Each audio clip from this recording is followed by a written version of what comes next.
Welcome to Dangerous Wisdom, a journey into mystery and a gateway to the mind of nature and the nature of mind. This is Dr. Nikos, your friendly neighborhood soul doctor. Happy to be here with you so that together we can create a culture of wisdom, love, and beauty. Today, I am joined by my friend Derrick Jensen. He was here last year. He's back again. Derrick is the author of more than 25 books, most recently, Marijuana, a Love Story. It sounds romantic, Derrick. Well, thanks. Thanks for having me. It's great to talk to you. I feel like we're just a couple of wisdom lovers, a couple of philosophers, each doing it in our own way. And I appreciate your philosophy of life. Would you like to say a little bit about the book? We were talking and I didn't realize that it came out. I knew that you were working on it because we have a mutual connection, Kathy Fitzgerald, who mentioned to me that you might be coming out with this, but I didn't know when. And so I didn't get a chance to read it yet. Would you like to say anything about it to start off? Sure. The book was is really about how marijuana legalization has been a disaster for marijuana culture and for communities in the Emerald Triangle and for uh, when they were pushing legalization. I remember flipping through the channels with my mom one night watching television many years ago, and uh, there was, oh gosh, the Mexican president, I can't remember his name, Vicente Fox was on. He was saying legalization will be great because it will take the money out of the hands of cartels and put it into honest business people. And I remember when I saw that, I was thinking, that's not. I mean, sure, there are cartels involved, but the the illegal marijuana growing and distributing scene was really, you and I can have a philosophical discussion about the American dream and the problems with it, but it was really the American dream because you could get started with, to do an indoor grow, you could get started with a nice grow. You could start with maybe 10,000 bucks. And most people can borrow that much from family and friends. This is not like starting a restaurant or a large, a major business. And you could be making a decent living. And trimmers, there were a lot of single mothers who were trimmers because you could do it at home, you could be interrupted by the children, and you got a livable wage at that point.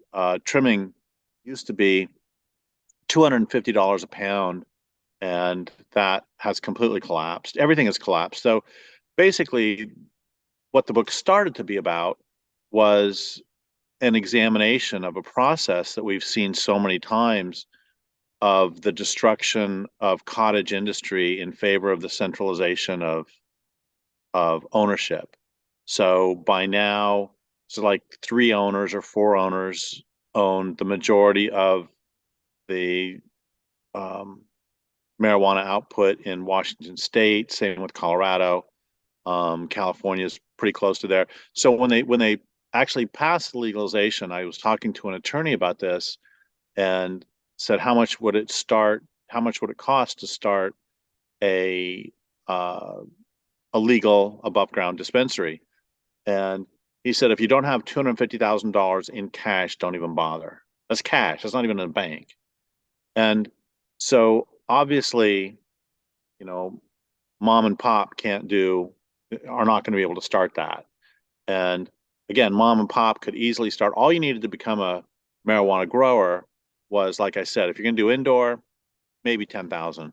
If you're going to do outdoor, uh, you need a tiny piece of land, or you need a friend to have a piece of land, and you need some seeds, and then some elbow grease, and or back grease to dig the stuff up.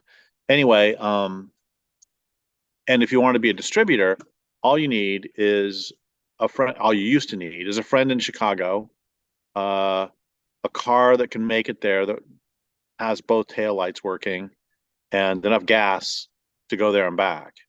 And I know people who started um, their marijuana distributor work um, with they would take some marijuana on consignment. They would, you know, it'd be a $400 investment for gas and hotel and food on the road.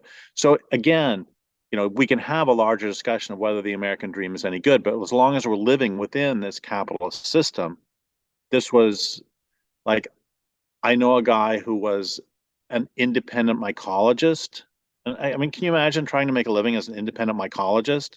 And um, and he did it because he grew marijuana. Marijuana supported most of the environmental movement here through the 90s. This is not to say that there aren't. And okay, so that's sort of the thesis of the book. That was where it started.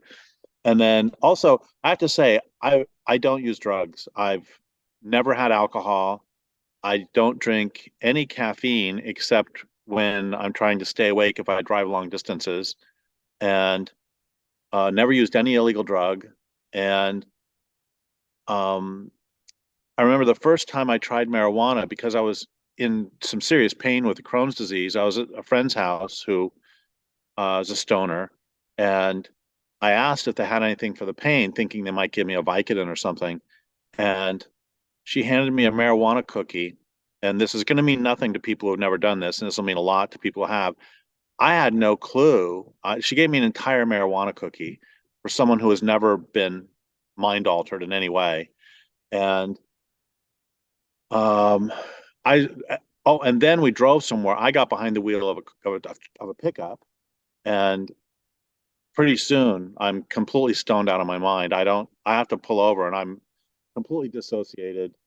It was dreadful. I hated it. That was on a Saturday, and I sleep, and then Saturday night I'm finally capable of driving home. But Sunday I'm pretty stupid, and then Monday I realized I haven't been in any pain for the last 48 hours, and Wow. that was when I became an advocate for medical marijuana. Um, and so that was my introduction. Again, I don't like the feeling of being stoned at all, and I understand some people do. Like I knew this when for the book I interviewed this woman who back in the 70s used to sell hash, and she said one time this guy, or that she lived in a trailer park, and she heard uh, police sirens, and she was absolutely sure they were going to come to arrest her, so she ate her entire hash stash. And she said she spent the entire weekend clinging to her bed, hoping she wouldn't fly off into space. And she ended that story by saying, "That was the best weekend of my life." Which so some people really like that. I don't really like it, but so I'm writing the book, and then I tell all sorts of crazy stories, like about this one woman who uh, you can't put money into the bank if you're back in the illegal days. So we live in Northern California, and she knew somebody who had I think it was 120 acres of second growth redwood that he'd gotten through growing, and he said she could bury the money there. She buried it, or she didn't bury it. She put it beneath a log way back in the forest, and she comes back 6 months later because she needs to get money. It's $100,000, her life savings, and she comes back, and the money is scattered all over the ground because bears got into it, and Wow.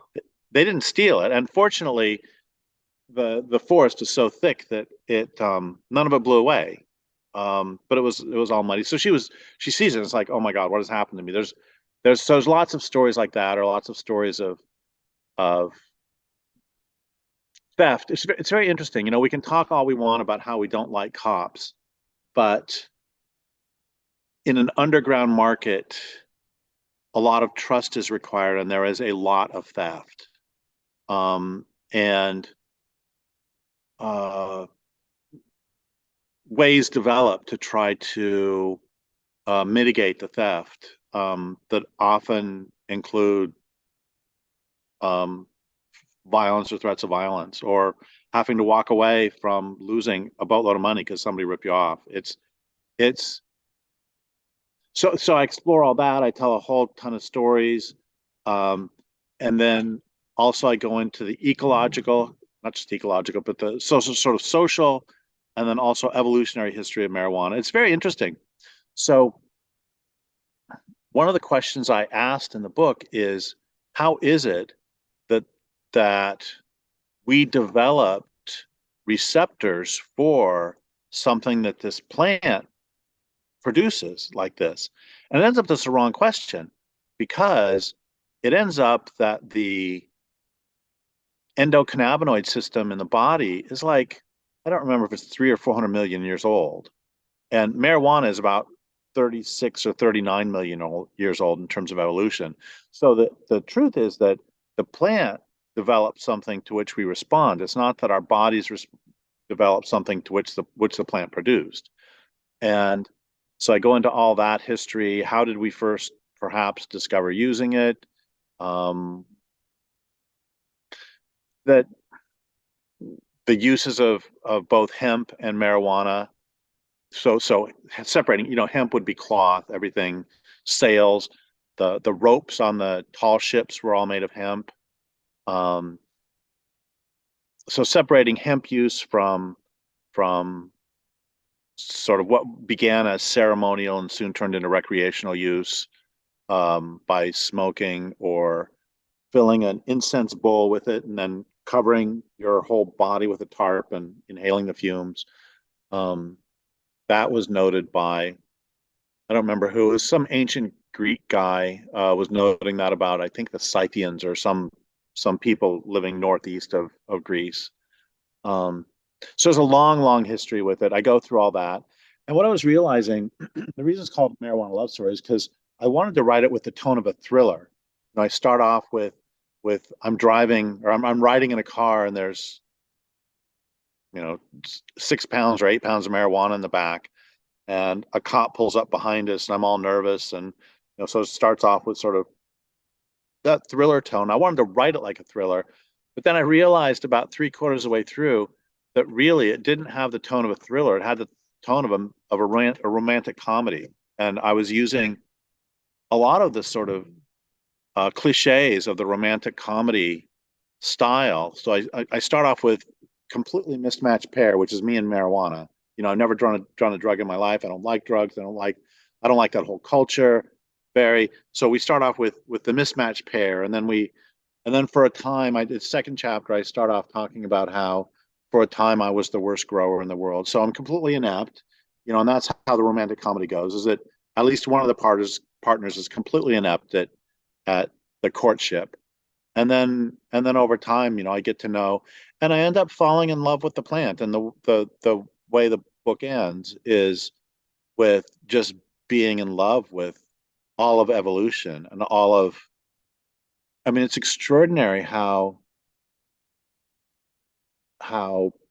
plants, I mean, it ends with, I got some aphids on my plants, and I couldn't get rid of them. And I put the plants outside, and within a few hours, wasps are showing up to eat the honeydew from the aphids.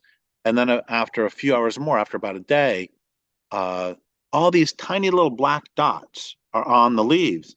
And I look up at them under a magnifier, and they're tiny, tiny, tiny parasitoid wasps who lay eggs inside the aphids, and then they they grow in there and they explode out like that scene in Alien. And and then also I go out at night and I see all these itty bitty little orange grubs, and it ends up that that's a type of gnat. Those are gnat larvae, I believe, who do the same thing. They eat aphids.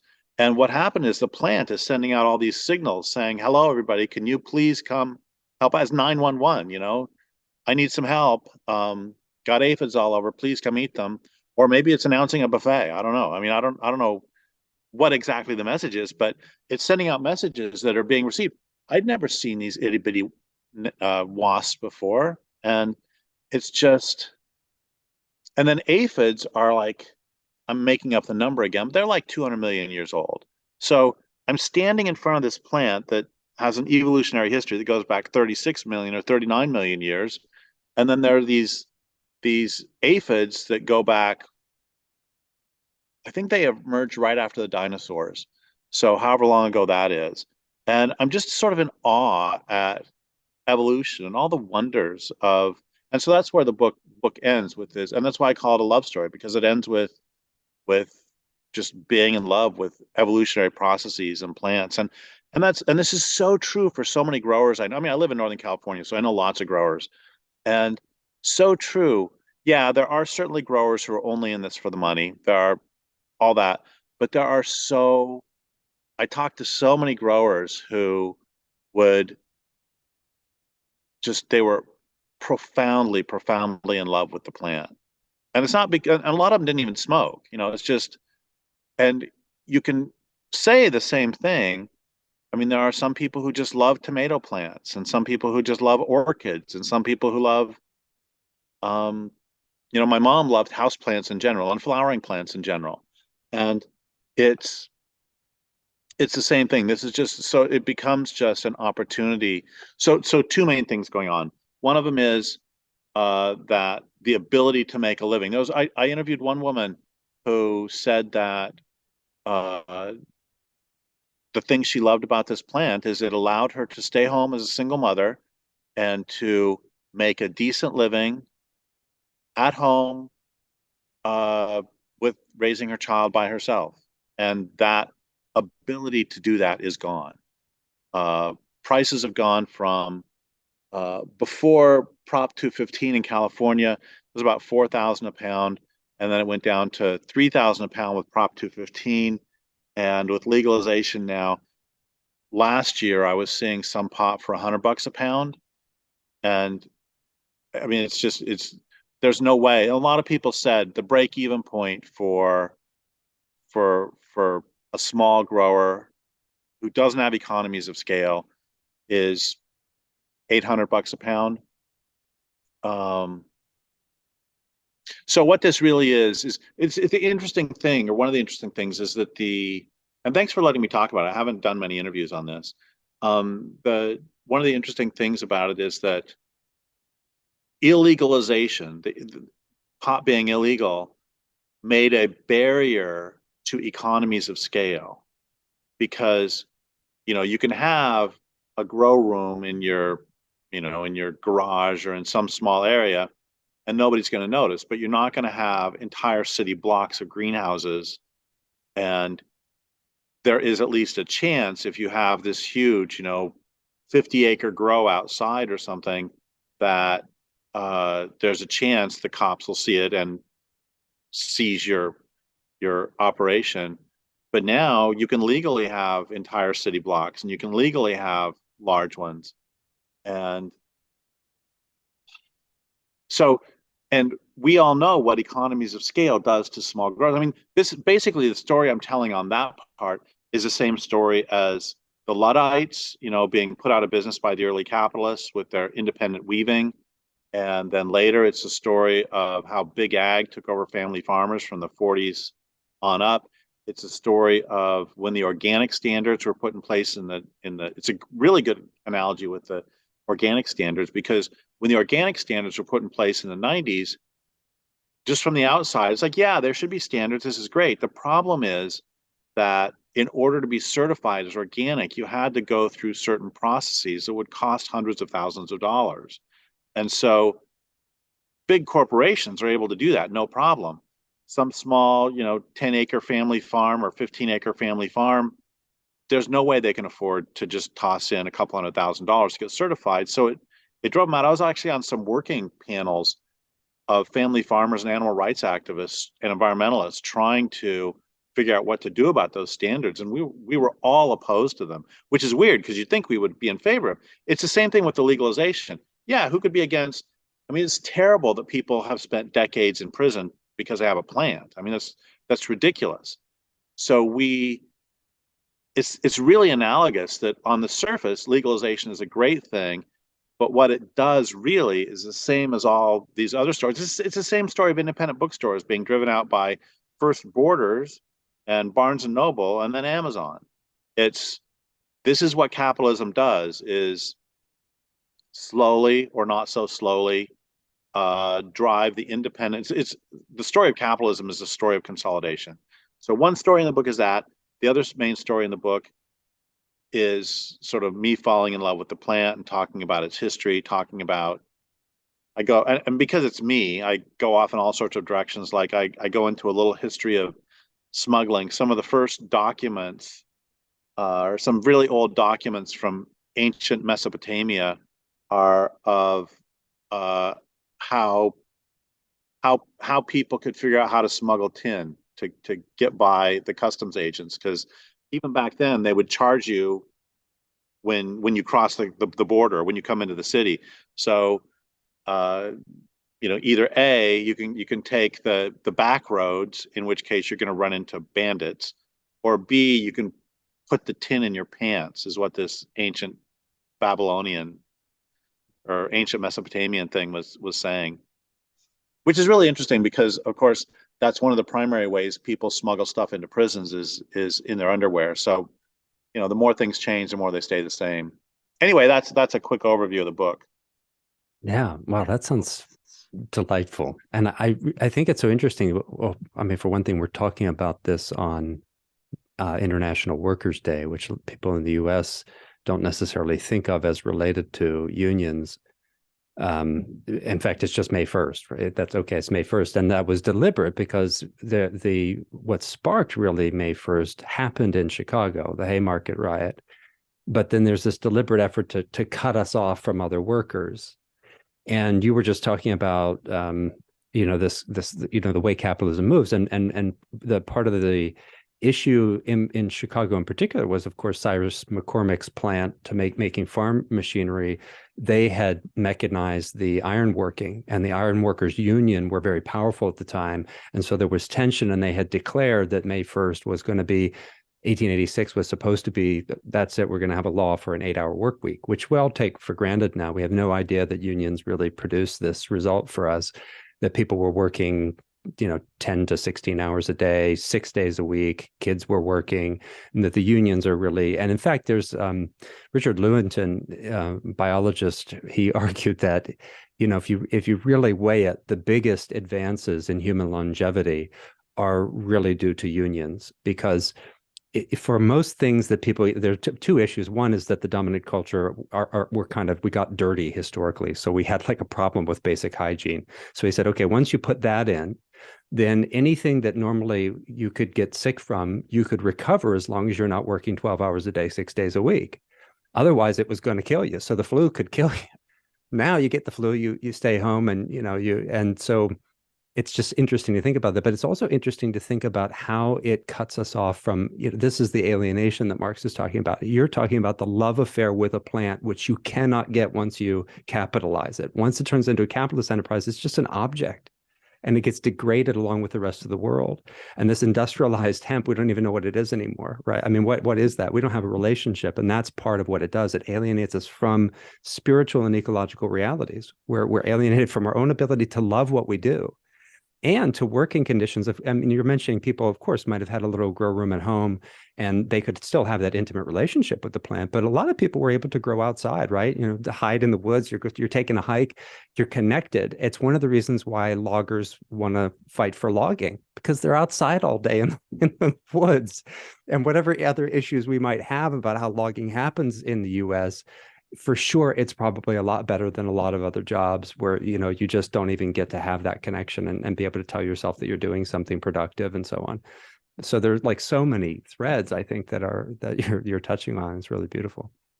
Well, thanks for saying that. And I would add that there's also a profound difference between, for even for loggers, there's a profound difference between working for Weyerhaeuser, which might have great uh, benefits, it might have, health insurance, and also being a small independent logger, which means you're controlling.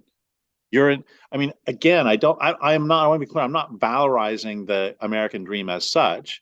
It's just there is there is something about just running your own, about being at least that much in charge of your own life. Right. And also one of the things that I noticed happening as the years went by, and I talked to so many growers who also said the same thing, is that when before the price really started dropping, you could run an inefficient, quirky operation. and you had the luxuries to overpay your workers. Yeah. And you and I don't get mad at me for saying overpay. It's like we can argue about whether such a thing as overpayment exists. But the point Right. is, you didn't have to squeeze. You didn't have to squeeze yourself. You didn't have to squeeze the plants. Didn't have to squeeze anything. You could play around. Yeah. But then as the price drops, it's like it has to become more efficient. Everything you have to sort of, what is it? What's his name? Taylor, the Taylorization process where you make Mm. everything highly efficient. Mhm. Um, you had to do that. And I mean, at some places there are now um, just banks of often migrant, sometimes slave trimmers who are, if they're slaves, they're working for nothing. If they're not, they're working for $50 a pound instead of the older 250. And Yeah. it used to be that if I somehow put the word out, I needed a trimmer. It's like it was they were difficult to find at 250. And as of last year, if you put out an ad that you're willing to pay 200, uh, you'll be absolutely inundated with people wanting to do it because Mhm. I mean that's you're throwing money away. It's the same deal there that you could be quirky. You could be sure I'll pay you a lot and for the trimming. And now, I mean, and there's also machines that do it. This is that de-relationshipping of of everything that Yeah. happens. And one of the points I want to really emphasize is it's inevitable under capitalism. It can't without without some sort of intervention, whether it's extremely strong anti-monopoly regulations or illegalization, something to some barrier to this economies of scale. Do we need to define economies of scale for listeners? Let's do that. Yeah, thank you. Yeah, that's a good idea. So basically, what economies of scale is the bigger your operation can be, the lower is your per unit cost in general. So if you are going to make one car by hand, it is going to probably cost you, $1 million to make one car. And if you're going to make 10 cars, you can probably drop the price to 100,000 a car. And if you're going to make a million cars, you've got the price down to 2,000 a car, whatever it is. I have no idea. But the point is, as you can make your operation bigger, generally your unit costs go down. And there is no way. I mean, this is what we saw with, I mean, this is what we see everywhere. Just you can't really argue with this logic. And so there has to be some sort of, I don't want to say artificial, but some sort of means of preventing that from happening if you want to allow cottage industries to happen. Yeah. Yeah, because capitalism is interested in not just the rate of profit. In fact, it's more interested in what we could call the mass. Because I could sell I say, oh, yeah, I just sold 1 unit of my widgets and I made, $100,000. How many are you going to sell this year? Two or three. Well, if I sold 1 million of them Right. at $1 profit, that might look like a ridiculously low rate of profit, but the mass is there, and capitalism is always interested in that mass. That's one of the reasons I think subtly, I don't know, because I look at figures like Elon Musk as vehicles of capitalism. They are not making their own decision. The system is determining their behavior and their thoughts. And Yeah. whenever he obsesses about population growth, I think there's a deep recognition that capitalism needs the human population to keep growing. It's one of the Yep. reasons why we're having all this, oh, we can't have this. Yeah, because you're worried about what you've created, this dependence on creating more consumers and manufacturing needs and cravings. Yeah, yeah, I completely agree. There's one more thing. This is off that subject. I love what you're just saying, but something else that occurred to me I wished I would have said earlier is that another part that's really important is that quality will go down. Yes. And think about this. When was the last time you had a strawberry? By which I don't mean a thing that looks like a strawberry that tastes like cardboard, but a real strawberry. Yeah. And when was the last time? Have you had watermelons within the last like 10 years? They're horrible. I Hmm. hate them. I Yeah. used to love watermelons, and it's just every watermelon you get in the grocery store is just every time it's like, oh, I can't wait to open this. It is going to be so good. And I open it, it's like, Why did I get this? It's just awful. Right. Peaches, it doesn't matter. It's just, oh my God, have you ever had where are you? Are you in Southern California? I'm just south of San Francisco, Reja, the Santa Cruz Mountains. So I guess you're a bit north for it, but you've had like real oranges, right? Yeah. Yeah. Yeah. It's Oh crazy. my Yeah. God, it's Yeah. okay. And then I've never liked tomatoes particularly. They're just sort of bland and everything. And then I was at the feed store one day, 6 or 7 years ago, and there was a little. They allowed a local farmer to put a table up with some homegrown tomatoes, Yeah. homegrown heirloom tomatoes, Right. and I'm like, what the heck, I'll buy a couple. And I bought some, and like, why did anybody ever invent candy? This is one of No. the most delicious things I've ever had in my life.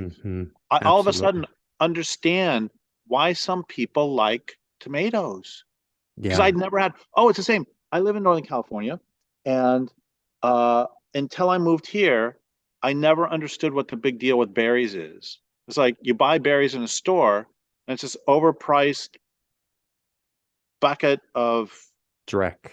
Yeah. Direct, Yeah. No, it's terrible. and and um, and there's a organic blueberry farm about uh, a mile that way. Yeah. And every June or July, I don't know when, every summer, I go there and I get flats and flats and flats of them, and then put them in the freezer and eat them all year. Yeah. And they're It's just incredible. unbelievable. So it's the Yeah. same thing with marijuana. That Yes. do people want? They're increasingly making it higher and higher THC. Um, But I talked to this one guy, I didn't interview, I talked to this one guy who used to grow down by Santa Cruz, and he said that there would be different strains for every tiny little canyon because the uh, because the fog conditions are so changeable over a half a mile. Yep. So in this little canyon, you have to grow this strain because if you grow the strain that you grow over here, you'll end up the entire thing will mold. Yep. Um, and so Terroir. that what? Right. I mean, that's terroir in wine as well, right? And it's the same, and the same thing happened in wine. What people sometimes call it the Parkerization because of Robert Parker's influence, but it's the Walmartization of wine. Now Yep. it doesn't matter where you are. We don't need terroir. We can grow the wine, we'll micro-oxygenate, we'll add flavors, we'll add you couldn't buy a bottle of wine from most of the wine that people are drinking. If they had to put the ingredients on the label, none of those labels would read grapes. There's always stuff that's being done, and that's just a fact that the industry recognizes, and they're forcing a flavor profile based on what critics like, not based on a person being in love with the grape, in love with the plant, and trying to work that alchemy to create something that's truly magical and feels like it came from somewhere and tastes like something. And I'm with you because I grew up in a rural area. We had raspberry bushes, and I mean, there's just nothing like that. Yeah, for years I go to grocery. I would refuse to buy a raspberry at a grocery store now because it's just dumb. You get burned too many times, and you think this is totally inedible. Yeah, and it's the same thing with marijuana. It's the Yeah. same thing. Again, I guess the one of the points I'm trying to get across is that this book is really ultimately not about marijuana. It's about these processes Yeah. of the Walmartization of everything. Yeah. Yeah. And so we'll end up with, and so far, by the way, I just want to point out also that the price of retail marijuana has not dropped. Hmm. It's all everybody takes their bite in between. It's basically a transfer of wealth. That's what Yes. the legalization of marijuana really is about. It's not about freeing the weed. It's not about freeing people who are in prison. It's really about a transfer of wealth from family farmers to governments and to those who are rich enough to. It's like I don't remember who it is, but there's some famous retired basketball player owns a bunch of dispensaries. Olivia Newton-John's daughter owns some. The Baldwin brothers own uh, not the actor Baldwin brothers, but some Baldwin brothers in Hawaii who basically own Maui, Mm. uh, own most of the rights to grow on that island. And it's just a transfer of wealth to the wealthy and to governments. Yeah. And Yeah. interestingly, the governments are actually making less. Here's another thing. Sorry if I'm going on too long about this, but another thing that's just annoying me about this is that the when it comes to every other thing besides marijuana, the governments seem to understand the multiplier effect. And what that is where if a Walmart comes into town, they say, okay, the Walmart's not going to have to pay any of these fees. And that's because they're going to hire all these workers, and then all the workers are going to be buying things, and that'll be sales tax.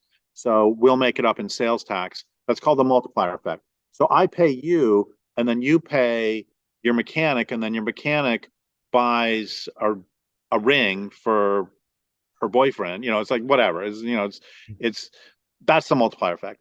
And yet, when it comes to marijuana, they have allowed entire cities, entire small cities, small communities to be cratered because they want these fees up front, these huge fees to start the business. Um, it's no, I don't think it's a coincidence. I could be wrong. I don't think it's a coincidence that soon after legalization came to Northern California, a significant portion of the restaurants in this community closed. And I think this is by the way, this is pre-COVID. So it wasn't people not eating dinner for COVID. And I think it's a combination of two things. One is I think some of these businesses were probably being used to launder money. And the other is that all of a sudden, one out of every five houses in Arcata was a grow house at one point. And that's a lot of money that is no longer coming into the community, that people can no longer go out to eat, and their Right. workers can no longer go out to eat. Yeah. So a lot of the incomes for some of the counties up here has actually grossly decreased, with not communal income, but the actual governmental revenue for Yeah. the community has decreased. And Um, it pushes up the rents for all the other businesses, right? Because if you got somebody who's willing to rent all this space because they're going to have a big grow operation, then suddenly they can push businesses right out and say, look, we'll give you, we'll double the lease, and oh, okay. I mean, it's definitely happened in the Santa Cruz area that people have had to go out of business just because rents are suddenly going to go up. And why is that? Because the grow operation's putting in a bid. Yeah. yeah, Yeah, and yeah, it's definitely a transfer of wealth, and again, there is just this deep disconnect with spiritual and ecological realities. Very similar to what happened with bread.